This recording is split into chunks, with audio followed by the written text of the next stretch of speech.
बिस्मिल्लाहिर्रहमानिर्रहीम, अस्सलाम वालेकुम। आज के लेक्चर में बेटे हम एक इम्पॉर्टेंट लॉन्ग क्वेश्चन डिस्कस करेंगे, बर्नौलीज इक्वेशन। आप नोट करें, ये इम्पॉर्टेंट लॉन्ग क्वेश्चन है, बोर्ड में बेशुमार दफ़ा आ चुका है। तो सबसे पहले हम क्वेश्चन की मेन हेडिंग देंगे बर्नौली इक्वेशन। इसकी डेफिनेशन समझने के लिए सबसे पहले हम समझते हैं, ये P है pressure of the fluid, half rho we square है kinetic energy per unit volume.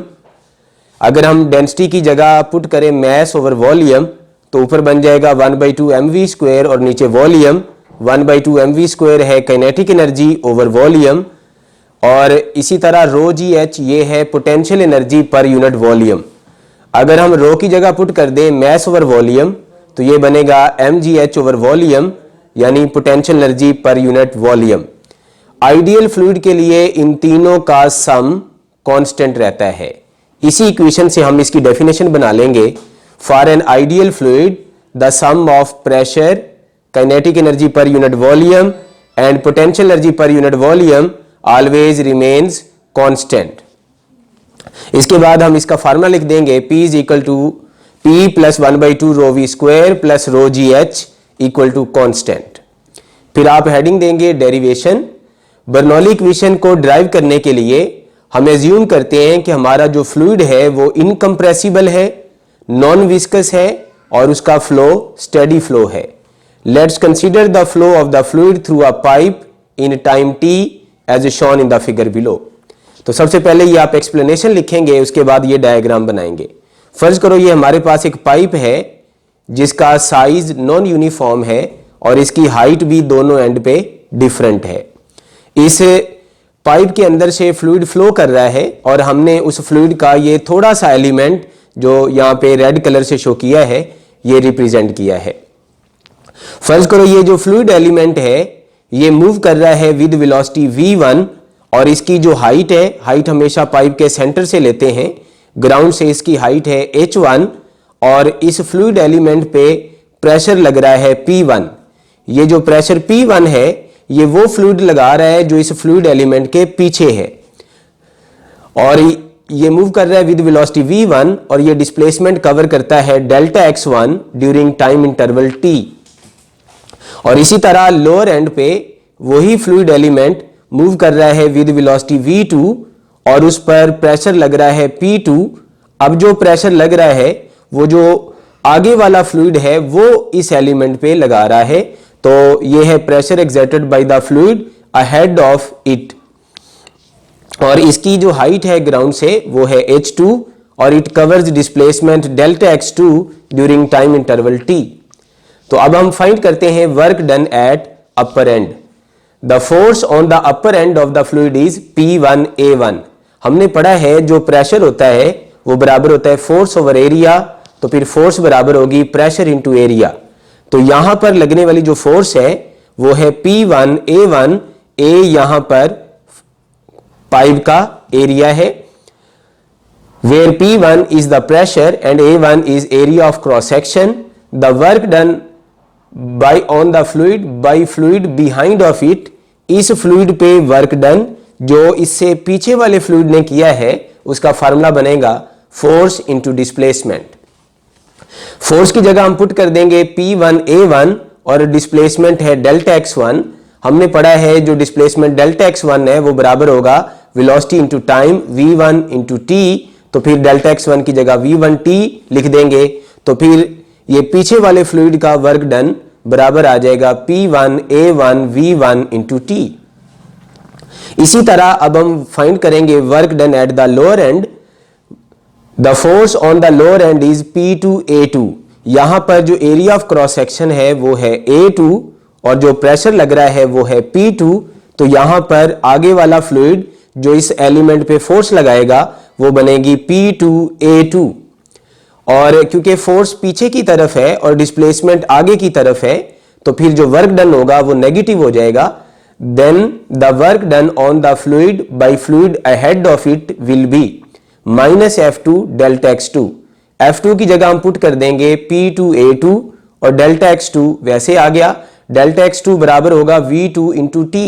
तो इसकी जगह हम v2 इंटू t लिख देंगे, तो लोअर एंड पे होने वाला वर्क डन बन गया -P2A2 v2 into t।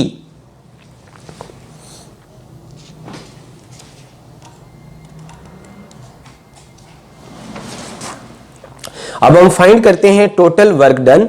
Net work done is given as, net work done find करने के लिए हम दोनों वर्क को ऐड कर देंगे। तो पहला वर्क डन हमारे पास बराबर था P1 A1 V1 into T, और दूसरा वर्क डन बराबर है minus P2 A2 V2 into T. From the equation of continuity हमने पढ़ा है A1 V1 बराबर होता है A2 V2, और ये AV एरिया और वेलोसिटी का प्रोडक्ट ये बराबर होता है फ्लो रेट, और फ्लो रेट बराबर होता है वॉल्यूम ओवर टाइम। तो इसका मतलब A1 V1 A2 V2 ये दोनों बराबर होंगे वॉल्यूम ओवर टाइम के। अगर हम इनको टाइम से मल्टीप्लाई कर दें तो ये बराबर होंगे वॉल्यूम के। तो इसका मतलब A1 V1 into T is equal to A2 V2 into T, और ये दोनों इक्वल होंगे फ्लूइड एलिमेंट के वॉल्यूम के इक्वल। तो फिर हम इन दोनों की जगह पर पुट कर सकते हैं V। तो हमारे पास टोटल वर्क का फार्मूला बन गया P1V माइनस P2V। यहां से हम V को कॉमन ले लेंगे तो ये रिजल्ट आ गया P1 minus P2 into V। हमने पढ़ा है जो वॉल्यूम है वो बराबर होता है मैस ओवर डेंसिटी, तो हम वॉल्यूम की जगह पुट कर देंगे मैस ओवर डेंसिटी। तो टोटल वर्क डन का फार्मूला बन गया P1 minus P2 into M over rho, यहां पर रो डेंसिटी है। इसके बाद हम फाइंड करेंगे change in kinetic energy. Change बराबर होता है फाइनल माइनस इनिशियल, तो चेंज इन काइनेटिक एनर्जी बराबर होगी final kinetic energy minus initial kinetic energy. क्योंकि फाइनल वेलोसिटी V2 के बराबर है और इनिशियल वेलोसिटी V1 के बराबर है, तो फाइनल काइनेटिक एनर्जी बनेगी 1/2 m V2 का square minus initial kinetic energy बनेगी 1/2 m V1 का स्क्वायर। इसी तरह अब हम फाइंड करेंगे change in potential energy. Change in potential energy is given as, इसी तरह चेंज इन पोटेंशियल एनर्जी बराबर होगी final potential energy minus initial potential energy.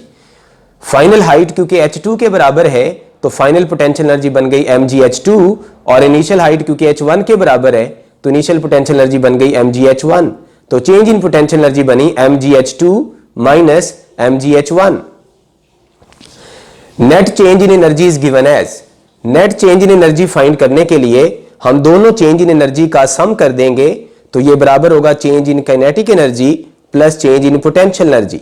Change in kinetic energy है 1/2 m V2 का स्क्वायर माइनस 1/2 m V1 का square, और change in potential energy है mgh2 minus mgh1। According to law of conservation of energy, क्योंकि हमने जो fluid लिया है वो आइडियल फ्लूइड है, नॉन विस्कस है, तो कोई भी एनर्जी जाया नहीं होगी। तो जो टोटल वर्क डन होगा वो टोटल चेंज इन एनर्जी के बराबर होगा। Total work done is equal to net change in energy. तो टोटल वर्क डन हमारे पास है P1 minus P2 into M over rho, और टोटल चेंज इन एनर्जी हमारे पास ये है, तो हम इन दोनों को बराबर कर देंगे।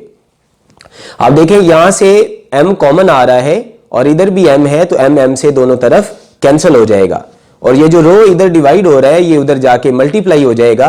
तो जहां जहां M लिखा हुआ है वहां पे हम रो लिख देंगे। तो इधर हमारे पास रह गया P1 माइनस P2, इधर आ गया 1/2 रो V2 का स्क्वायर माइनस 1/2 रो V1 का स्क्वायर प्लस रो GH2 माइनस रो GH1। अब जो इधर नेगेटिव है ये उधर जाके पॉजिटिव हो जाएगा, और ये वाली दोनों टर्म इधर आके पॉजिटिव हो जाएंगी। तो लेफ्ट साइड पे हमारे पास होगा P1 plus 1/2 rho V1 square plus rho GH1 is equal to P2, ये उधर जाके पॉजिटिव हो गया, प्लस 1/2 रो V2 का स्क्वायर प्लस रो GH2। तो आप देखो इन तीनों क्वांटिटीज का सम जितना पहले पॉइंट पे आ रहा है दूसरे पॉइंट पे भी इन तीनों क्वांटिटीज का सम वही है, तो इसका मतलब इनका सम हमेशा कांस्टेंट रहता है। The sum of pressure, kinetic energy per unit volume and potential energy per unit volume for an ideal fluid always remains constant. इस सम कांस्टेंट होने का मतलब है अगर कोई एक क्वांटिटी इनमें से बढ़ेगी तो दूसरी कम हो जाएंगी, या बाकी दोनों कम हो जाएंगी, लेकिन इन तीनों का सम कांस्टेंट रहेगा। मिसाल के तौर पे फर्ज करो अगर हाइट कांस्टेंट है तो फिर अगर प्रेशर बढ़ेगा तो kinetic energy per unit volume कम हो जाएगी, और अगर प्रेशर कम हो जाएगा तो kinetic energy per unit volume ज्यादा हो जाएगी, लेकिन इन तीनों का सम कांस्टेंट रहेगा। Thank you so much. अल्लाह हाफिज।